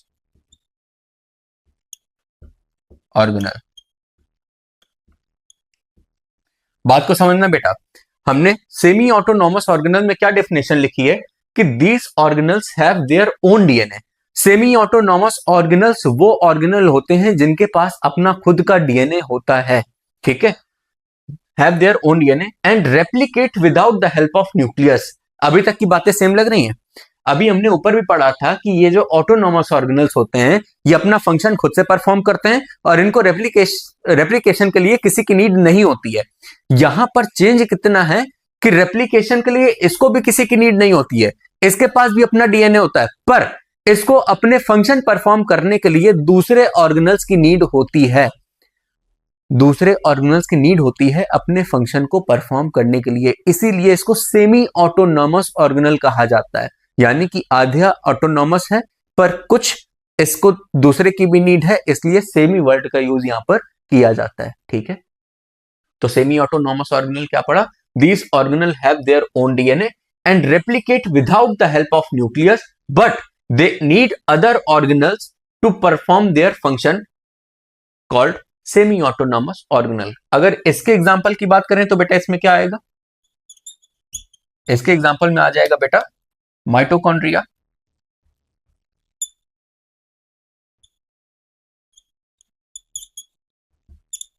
and plastids. हम बेटा आपको पहले भी बता चुके हैं कि प्लास्टिड्स केवल प्लांट सेल में पाए जाते हैं, एनिमल सेल में नहीं। ठीक है, अब इस कहानी का सार समझो। एक्चुअली में हम पढ़ क्या रहे थे? हम यूकारियोटिक सेल पढ़ रहे थे। हमने प्लाज्मा मेम्ब्रेन खत्म करी, हमने सेल वॉल खत्म करी, इसके बाद हमें पढ़नी थी एंडोमेम्ब्रेन सिस्टम। पर हमने कहा कि एंडोमेम्ब्रेन सिस्टम एक बड़ा टॉपिक है, तो इसको हम एक सेपरेट लेक्चर में ले लेंगे और पूरा एक साथ फिनिश कर देंगे। क्योंकि अगर डिवाइड करते हैं, मान लो हम एंडोमेम्ब्रेन पढ़ा रहे हो, लेक्चर फिनिश हो जाए, मतलब लेंथ सफिशिएंट हो जाए, फिर इसको हम नेक्स्ट लेक्चर में कवर करें तो वो थोड़ा रिदम ब्रेक हो जाएगी, तो इसलिए इसको एक सेपरेट लेक्चर में ले लेंगे। तो इसके बाद हमें क्या चालू करना था? इसके बाद हम दूसरे ऑर्गेनल्स पढ़ाते। माइटोकॉन्ड्रिया था, क्लोरोप्लास्ट था, मतलब प्लास्टिड में ही आ जाता है क्लोरोप्लास्ट वगैरह, लाइसोसोम एंडोमेम्ब्रेन में आ जाता। अलग अलग ऑर्गेनल थे जिनको हम पढ़ा सकते थे, पर जैसे ही हम आपको माइटोकॉन्ड्रिया पढ़ाना चालू करते तो उसमें एक लाइन आती कि mitochondria is a semi autonomous organelle. Mitochondria is a semi autonomous organelle. अब वहां पर ये सेमी ऑटोनॉमस वर्ड आता तो आप कंफ्यूज हो जाते कि इसका मतलब क्या है। इसलिए पहले ही हमने पढ़ लिया कि हमारे यूकैरियोटिक सेल के अंदर जो ऑर्गेनल्स होते हैं वो दो तरीके के होते हैं, ऑटोनॉमस और सेमी ऑटोनॉमस। ऑटोनॉमस का मतलब होता है कि वो ऑर्गेनल जो पूरी तरीके से अपने काम को खुद करे, किसी पर भी निर्भर ना हो, न तो अपने काम को करने के लिए न खुद को डिवाइड करने के लिए, ऐसे ऑर्गेनल को कहा जाता है ऑटोनॉमस ऑर्गेनल। और ये केवल न्यूक्लियस ही हो सकता है आपके सेल में। न्यूक्लियस के अलावा ऐसा कोई ऑर्गेनल नहीं है जो खुद से रेप्लिकेट भी कर जाए और अपने सारे फंक्शन भी खुद ही परफॉर्म कर ले बिना किसी के हेल्प के। ऐसा कोई भी ऑर्गेनल नहीं है सिवाय न्यूक्लियस के। फिर उसके बाद हमने पढ़ा semi autonomous organelle. Semi autonomous organelle क्या होता है? सेमी ऑटोनॉमस ऑर्गेनल वो होते हैं जिनके पास अपना खुद का डीएनए होता है। वो लोग अपने रेप्लिकेशन खुद से कर लेते हैं बिना न्यूक्लियस की मदद के, पर अपने फंक्शन को परफॉर्म करने के लिए उन्हें दूसरे ऑर्गेनल्स की नीड होती है, उन्हें न्यूक्लियस की नीड होती है। तो इसलिए ये सेमी ऑटोनॉमस कैटेगरी में आते हैं और इसके एग्जांपल में है माइटोकॉन्ड्रिया और प्लास्टेड्स। अब इतना पढ़ने के बाद क्या हमें माइटोकॉन्ड्रिया पढ़ना चाहिए? बिल्कुल पढ़ना चाहिए। तो इसको एक बार आप लोग नोट कर लीजिए, देन हम लोग अपने नेक्स्ट टॉपिक पे मूव करते हैं, माइटोकॉन्ड्रिया।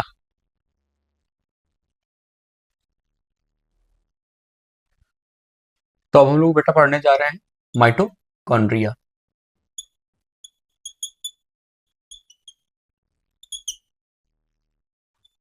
माइटोकॉन्ड्रिया माइटोकॉन्ड्रिया बेटा एक डबल मेम्ब्रेन बाउंड ऑर्गेनल है जो कि यूकैरियोटिक सेल में पाया जाता है।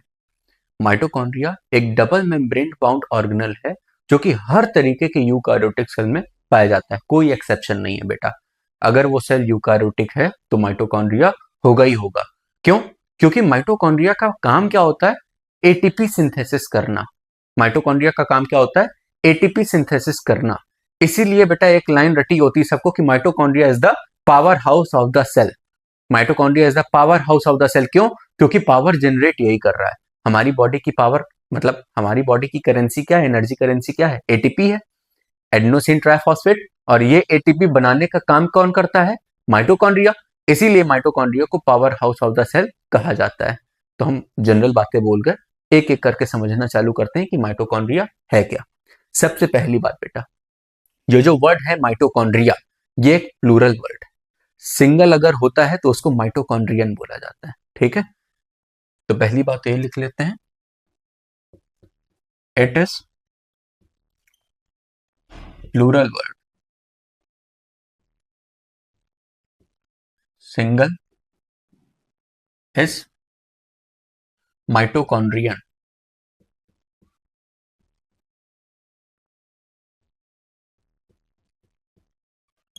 सिंगल को क्या बोलते हैं बेटा? माइटोकॉन्ड्रियन। पहली बात समझ में आई। दूसरी बात,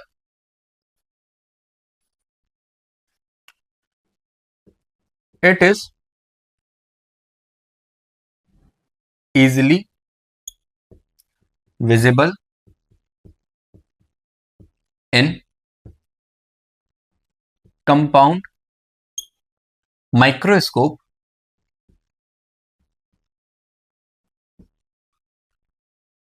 but only when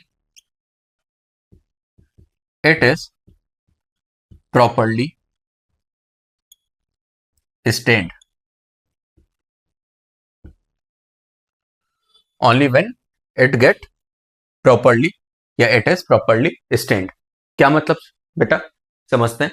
माइटोकॉन्ड्रिया जो होता है उसको आप लोग इजिली कंपाउंड माइक्रोस्कोप से देख सकते हो, पर ये ट्रांसपेरेंट सा ऑर्गेनल होता है। तो इसके लिए मतलब इसका साइज इतना होता है कि इलेक्ट्रॉन माइक्रोस्कोप की नीड नहीं है इसको देखने के लिए, पर फिर भी हमें इसको स्टेन करना पड़ता है देखने के लिए। ग्राम नेगेटिव ग्राम पॉजिटिव बताते समय हमने स्टेनिंग टेक्निक बताई थी कि बैक्टीरियाज में जब स्टेन कर दिया जाता है तो वो इजिली विजिबल हो जाते हैं, फिर जो स्टेन छोड़ देते हैं वो ग्राम नेगेटिव और जो स्टेन को होल्ड कर लेते हैं वो पॉजिटिव, बताया था। ऐसे ही बेटा ये जो हमारा माइटोकॉन्ड्रिया होता है जिसको सिंगल हम लोग माइटोकॉन्ड्रियन के नाम से जानते हैं, ये इजिली विजिबल तो हो सकता है कंपाउंड माइक्रोस्कोप से, पर इसको देखने के लिए हमें इसको स्टेन करने की नीड है। जब हम इसको किसी डाई से स्टेन कर देंगे तब जाके ये विजिबल होगा। ठीक है, तो ये पॉइंट समझ में आया कि it is easily visible in compound microscope but only when it is properly stained. जब स्टेन कर दिया जाएगा तब ये दिखेगा। ठीक है, नेक्स्ट पॉइंट।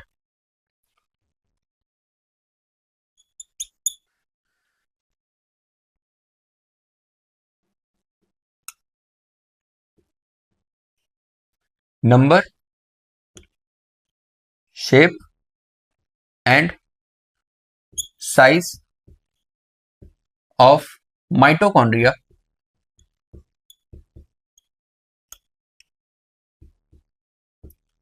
में vary with cell to cell. बेटा अलग अलग सेल में माइटोकॉन्ड्रिया का नंबर, शेप और साइज अलग अलग मिलेगा। माइटोकॉन्ड्रिया का नंबर भी अलग हो सकता है, शेप भी अलग हो सकता है, साइज भी हो सकता है अलग। सेल के आधार पर अलग अलग सेल में अलग अलग टाइप का माइटोकॉन्ड्रिया देखने को मिलेगा। पर हम लोग इसका जनरल साइज, जनरल शेप और जनरल नंबर पढ़ लेते हैं। ठीक है, जैसे नंबर की अगर बात करें तो इसका कोई परफेक्ट आइडिया नहीं है कि नंबर कितना होता है, पर हाँ हम लोग ये जरूर पढ़ते हैं कि number of mitochondria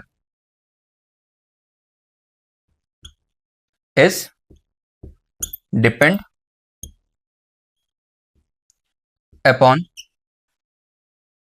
physiological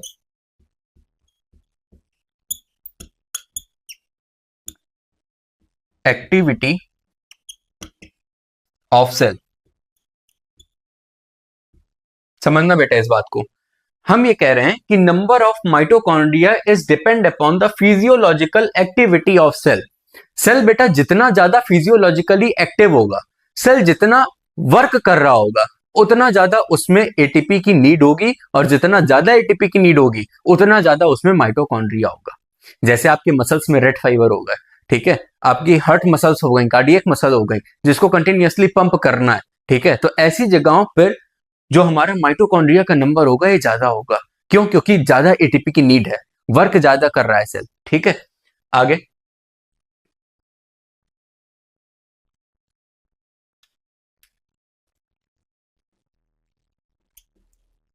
mitochondria is cylindrical in shape, cylindrical in shape. इसका जो शेप होता है बेटा वो सिलेंड्रिकल होता है, और बेटा कुछ बुकों में ये भी लिखा जाता है कि ये सॉसेज शेप का होता है।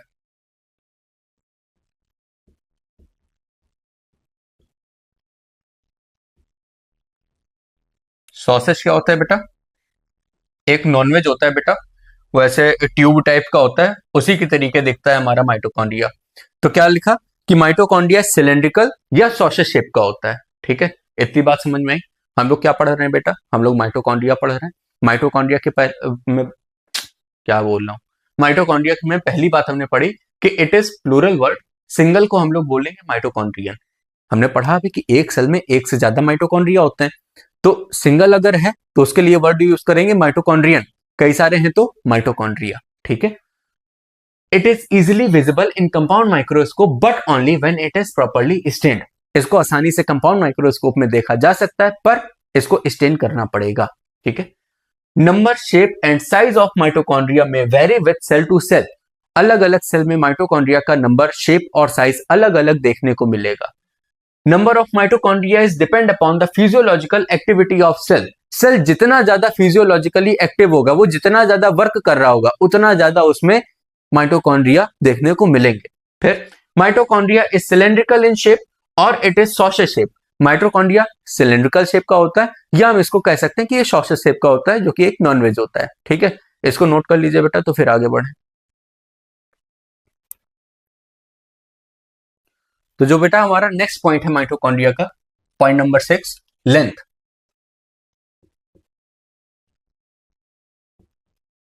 The length of mitochondria is 1.0 to 4.1 micrometre. Length कितनी है? 1.0 to 4.1 micrometre. And diameter is 0.2 to 1 micrometre. समझे बेटा? इसका जो डायमीटर होता है वो 0.2 से 1 माइक्रोमीटर का होता है। यानी कि अगर हम ये जनरल स्ट्रक्चर बनाए माइटोकॉन्ड्रिया का, तो इसकी ये जो लेंथ होगी ये आपकी अप्रॉक्स 4 माइक्रोमीटर की होगी। ठीक है? और इसका ये जो डायामीटर होगा, ये डायामीटर 1 माइक्रोमीटर होगा। बात समझ में आ रही है? ये हमने माइटोकॉन्ड्रिया के जनरल लेंथ और साइज की बात कर ली। ठीक है, आगे पढ़ा जाए। आगे हम लोग माइटोकॉन्ड्रिया के स्ट्रक्चर में एंटर करेंगे। जब हमें स्ट्रक्चर समझ में आ जाएगा तभी हम उसका फंक्शन समझ पाएंगे। ठीक है, तो माइटोकॉन्ड्रिया का स्ट्रक्चर पढ़ते हैं। तो इसको बना रहने देते हैं, स्ट्रक्चर नीचे पहले ड्रॉ कर लेते हैं कि स्ट्रक्चर है क्या माइटोकॉन्ड्रिया का। जैसा कि हम सभी जानते हैं कि माइटोकॉन्ड्रिया एक डबल मेम्ब्रेन बाउंड ऑर्गेनल है। अब डबल मेम्ब्रेन बाउंड है तो डबल मेम्ब्रेन ड्रॉ भी कर लिया जाए।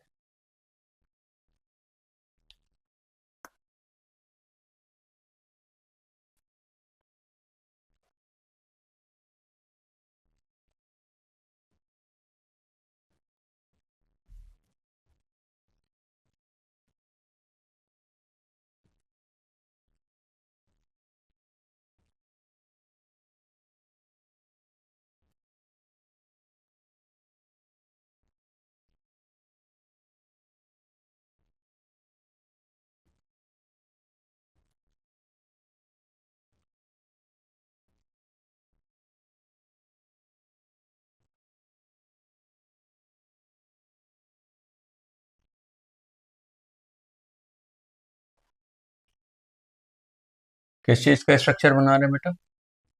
माइटोकॉन्ड्रिया।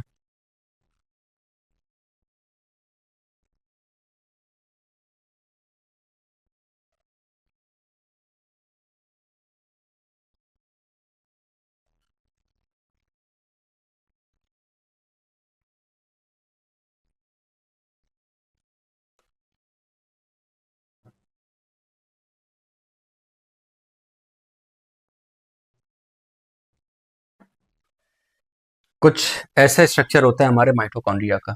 ठीक है, अब एक एक करके पढ़ना चालू करते हैं कि है क्या। जो बेटा सबसे बाहर बाउंड्री दिख रही है इसको हम लोग बोलते हैं आउटर मेम्ब्रेन।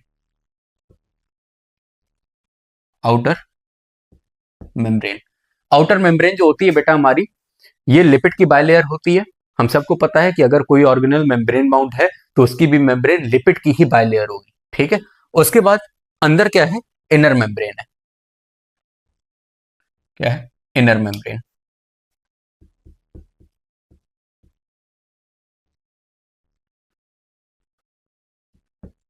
ठीक है, इनर मेम्ब्रेन बेटा कुछ फोल्डिंग्स फॉर्म करती है। इनर मेम्ब्रेन माइटोकॉन्ड्रिया के अंदर कुछ फोल्डिंग्स फॉर्म करती है जिसको क्रिस्टे बोलते हैं, और सिंगल को क्रिस्टा बोलते हैं। ये जो आप लोग ग्रुप्स देख रहे हो जो इनर मेम्ब्रेन ने फॉर्म कर रखी है, इसको क्रिस्टे या क्रिस्टा बोलते हैं। सिंगल है तो क्रिस्टा, कई सारे हैं तो क्रिस्टे। ठीक है, तो इसको भी देख लेते हैं कि ये क्या है। Crysta, singular. ठीक है, सिंगुलर है तो इसको क्रिस्टा बोलेंगे। इसके बाद बेटा, इसके बाद ये जो बेटा हमें सेंटर में स्पेस देखने को मिल रही है जहां पर माइटोकॉन्ड्रिया का फ्लूइड भरा होता है, इसको बोलते हैं बेटा मैट्रिक्स।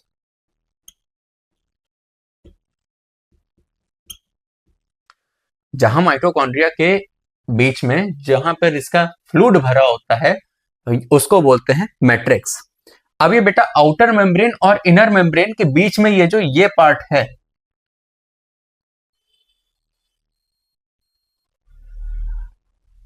इसको बोलते हैं बेटा इंटरमेम्ब्रेनल स्पेस।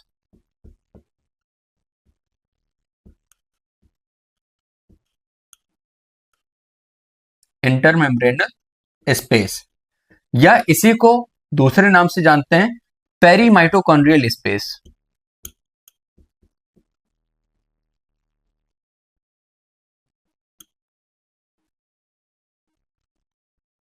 ठीक है।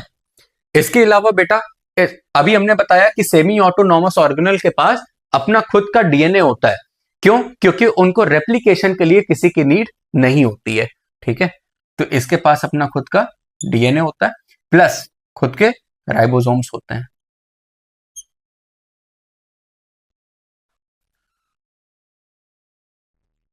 तो ये हो गया इसका खुद का डीएनए। इसके पास जो बेटा डीएनए होगा वो बिल्कुल बैक्टीरिया के डीएनए की तरीके होगा, यानी ये डबल स्ट्रैंडेड होगा, सर्कुलर होगा और सिंगल होगा, एक होगा। ठीक है, यही बातें हमने कहां पर बैक्टीरिया के डीएनए में भी पढ़ी थी। तो डबल स्टैंडर्ड होता है, सर्कुलर होता है और सिंगल होता है। ये स्ट्रक्चर जो हमने बनाए हैं ये क्या है? राइबोसोम।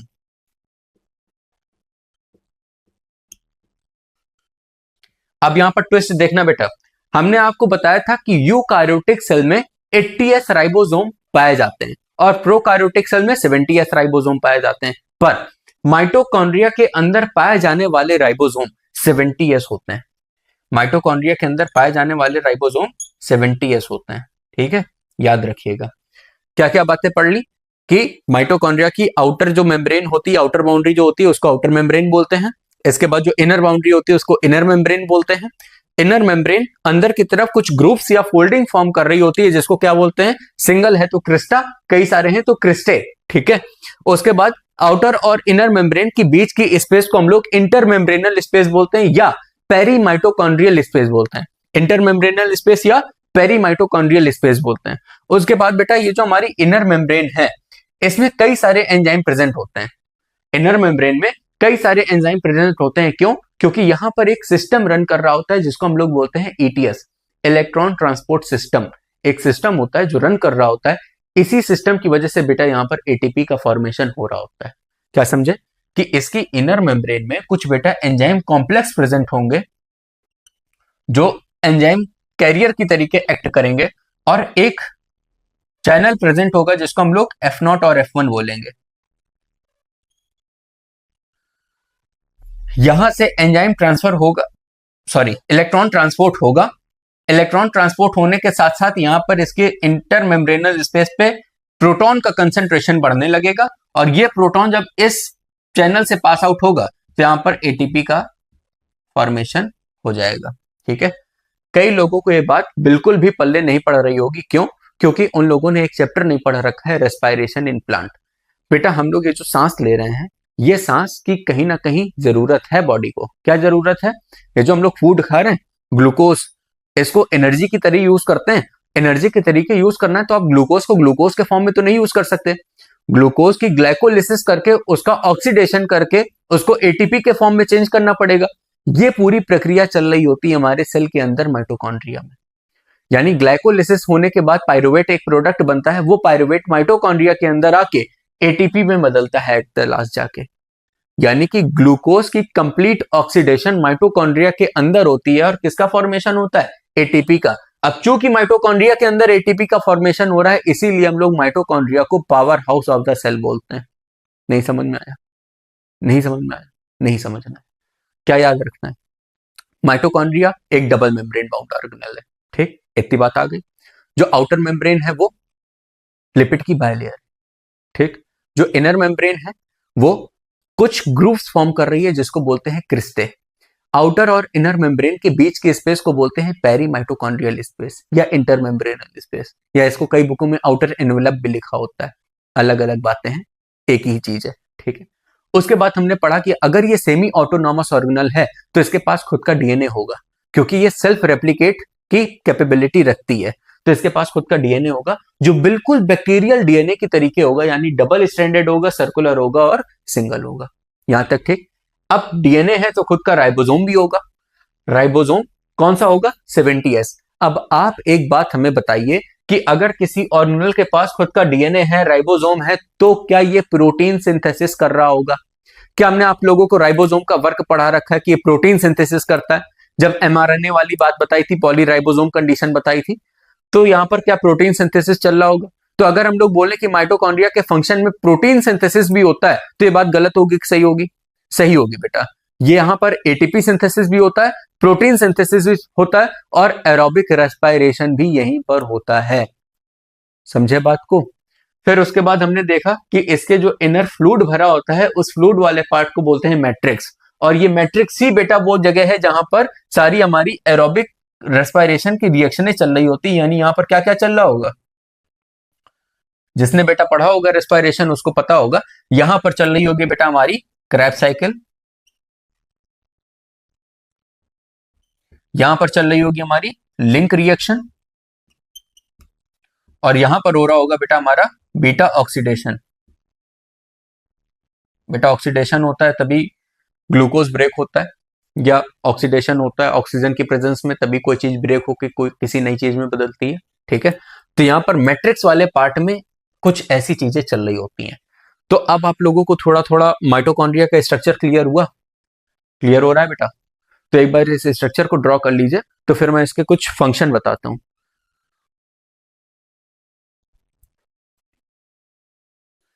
तो स्ट्रक्चर में बेटा हम लोगों ने क्या क्या देखा कि mitochondria,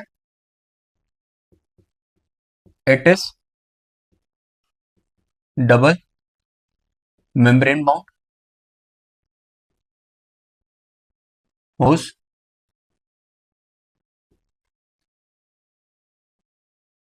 outer membrane is made up of lipid bilayer, and here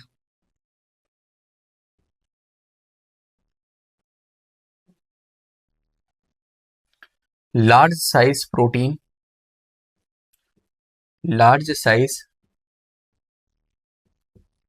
protein channels present called porins। समझना बेटा, माइटोकॉन्ड्रिया एक डबल मेम्ब्रेन बाउंड ऑर्गेनल है जिसकी आउटर बाउंड्री लिपिड की बाइलेयर होती है, और इस आउटर बाउंड्री में कुछ लार्ज साइज प्रोटीन प्रेजेंट होते हैं जिसको हम लोग पोरिन्स के नाम से जानते हैं। आप सबको ये बात पता है कि हमारी जो मेम्ब्रेन होती है वो सिलेक्टिवली परमिएबल होती है, और सिलेक्टिवली परमिएबल क्यों होती है? क्योंकि वहां पर प्रोटीन के चैनल्स होते हैं जो कि स्पेसिफिक होते हैं, यानी कि जिस चीज का चैनल होगा वो उसी को अलाउ करेगा अंदर आने के लिए। पोरिन्स जनरली बेटा वाटर चैनल्स होते हैं जो कि वाटर के बड़े मॉलिक्यूल को इंपोर्ट एक्सपोर्ट करने के लिए आउटर एनवायरनमेंट से जरूरी होते हैं। ठीक है, तो यहां पर क्या पढ़ा कि outer membrane is made up of lipid bilayer, and here large size protein channel present called porins. इतनी बात समझे? Next point, both membrane of mitochondria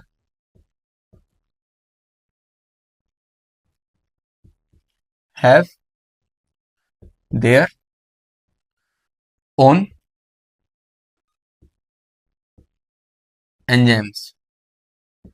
ये बात हम क्यों लिख रहे हैं बेटा? क्योंकि जैसे अभी हमने पढ़ा कि आउटर मेम्ब्रेन में पोरेंस प्रेजेंट होते हैं, ऐसी इनर जो मेम्ब्रेन होती है इसमें कई सारे एंजाइम प्रेजेंट होते हैं। क्यों? क्योंकि यहां पर एटीएस रन कर रही होती है। एटीएस क्या है? Electron transport system. Electron transport system में इलेक्ट्रॉन ट्रांसपोर्ट हो रहा होता है कुछ इलेक्ट्रॉन कैरियर के थ्रू, जिसके थ्रू हाइड्रोजन यानी प्रोटॉन इंटरमेम्ब्रेनल स्पेस में आ रहा होता है, और यही प्रोटॉन जब प्रोटीन के बने F0 F1 पार्टिकल से गुजर रहा होता है तो एटीपी बन रहा होता है। अगर ये याद नहीं हो रहा है तो मत याद रखो, केवल इतना याद रखो कि जो इनर फोल्डिंग होती है माइटोकॉन्ड्रिया की, जो इनर मेम्ब्रेन होती है, उसमें कई सारे एंजाइम प्रेजेंट होते हैं, क्योंकि वहां पर ईटीएस रन कर रहा होता है और इसी ईटीएस के जरिए एटीपी बन रही होती है। That's why mitochondria is the powerhouse of the cell. ठीक है, तो यहां पर क्या पढ़ा कि both membrane of mitochondria have their own enzymes. Inner membrane, inner membrane found grooves or foldings called cristae, called cristae। इतनी बात समझे बेटा? तो नेक्स्ट पॉइंट में बढ़ा जाए।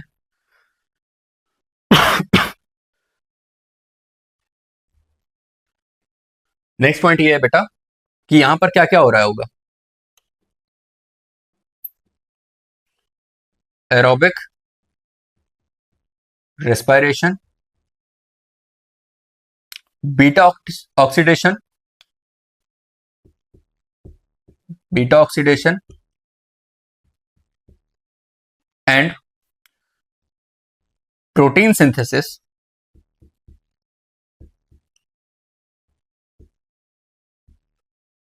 Protein synthesis occur in mitochondria.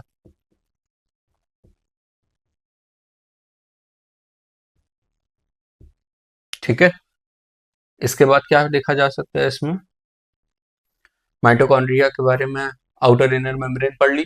Outer में पोरेंस होते हैं, इनर में एंजाइम होते हैं जिसके थ्रू एटीएस रन कर रहा होता है। ये इस बात को भी लिखी दें, ATS run in inner membrane through which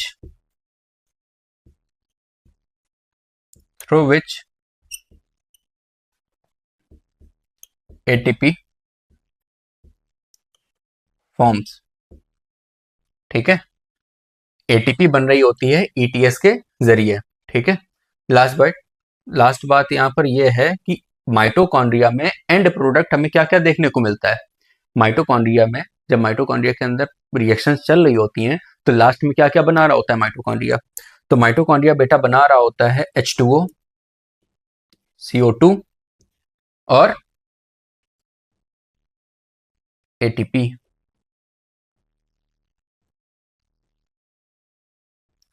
form in mitochondria during aerobic respiration, aerobic respiration. बेटा हम लोग सांस लेते हैं, सांस लिया तो ऑक्सीजन एंटर करी, अब ये ऑक्सीजन तो यूटिलाइज हो गई ग्लूकोज को ब्रेक डाउन करने के लिए, ग्लूकोज के ऑक्सीडेशन करने के लिए। ग्लूकोज का ऑक्सीडेशन हो गया, एटीपी बन गई। पर एटीपी बनने के साथ साथ बाय प्रोडक्ट में H2O और CO2 भी बन जाता है, H2O और CO2 भी बन जाता है। तो जो कार्बन डाइऑक्साइड बना, जो CO2 बना, तो उसको तो हम लोगों ने एक्सहेल करके बाहर निकाल दिया, क्या बचा H2O। इसी वाटर को बेटा बोला जाता है मेटाबॉलिक वाटर। मेटाबॉलिक रिएक्शन से बनने वाले वाटर को बोला जाता है मेटाबॉलिक वाटर, जो कि हमारे माइटोकॉन्ड्रिया में एज अ बाय प्रोडक्ट बन रहा होता है। ठीक है, तो हमने यहां पर क्या लिखा कि H2O, CO2 एंड ATP forms in mitochondria during aerobic respiration.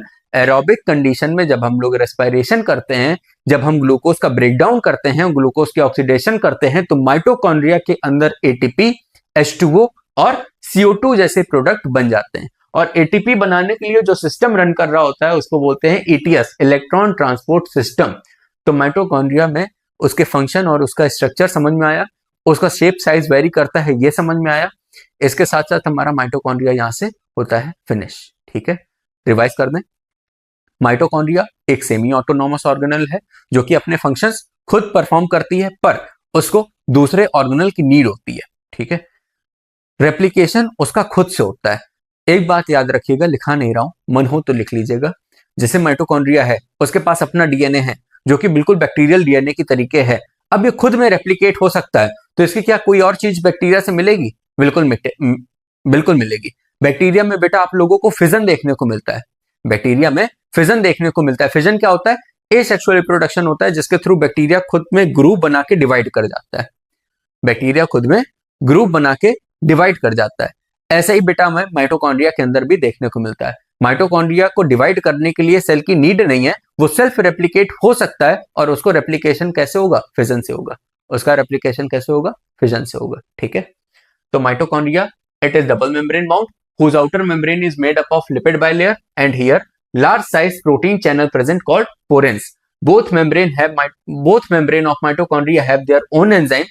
Inner membrane found grooves found नहीं फॉर्म, सॉरी यहां पर गलती हो गई। इनर मेम्ब्रेन फॉर्म ग्रूव्स और folding called cristae. Aerobic respiration, beta oxidation और protein synthesis occur in mitochondria. ये माइटोकॉन्ड्रिया के फंक्शन हो गए बेटा, क्या क्या? एरोबिक रेस्पिरेशन, बीटा ऑक्सीडेशन और प्रोटीन सिंथेसिस। ये सब किसके फंक्शन हो गए? माइटोकॉन्ड्रिया के। ETS run in inner membrane of mitochondria through which ATP forms. H2O, CO2 एंड ATP forms in mitochondria during aerobic respiration. ये तीनों चीजें बन रही होती है माइटोकॉन्ड्रिया के अंदर एरोबिक रेस्पिरेशन में। बाकी अगर हम इसके शेप और साइज की बात करें तो इसका शेप सॉसेज शेप का होता है, सिलेंड्रिकल शेप का होता है, जो अलग अलग सेल में वेरी भी कर सकता है। इसका नंबर डिपेंड करता है कि सेल कितना ज्यादा फिजियोलॉजिकली एक्टिव है। बाकी इसके साइज की बात करें तो इसकी लेंथ होती है 1 to 4.1 माइक्रोमीटर और इसका डायमीटर होता है 0.2 to 1 माइक्रोमीटर। ठीक है, यहां से माइटोकॉन्ड्रिया खत्म होता है। आपकी सेमी ऑटोनोमस ऑर्गेनल में पहली ऑर्गेनल माइटोकॉन्ड्रिया फिनिश होती है। अब दूसरी क्या बची है? प्लास्टिड। प्लास्टिड बेटा 3 तरीके के होते हैं अपने सेल में। क्लोरोप्लास्ट अपने नहीं, प्लांट सेल में। प्लास्टिड केवल प्लांट सेल में पाया जाता है। Chloroplast, chromoplast, leucoplast. अलग अलग पिगमेंट या अलग अलग स्टोरेज स्ट्रक्चर के बेसिस पे इनको बांटा जाता है। प्लास्टिड्स को हम लोग कवर करेंगे नेक्स्ट लेक्चर में, साथ साथ नेक्स्ट लेक्चर में ही एंडोमेम्ब्रेन सिस्टम को भी पूरा बाइंड अप करेंगे। ठीक है, तो आज के लिए इतना ही, मिलते हैं अगले लेक्चर में। Bye bye.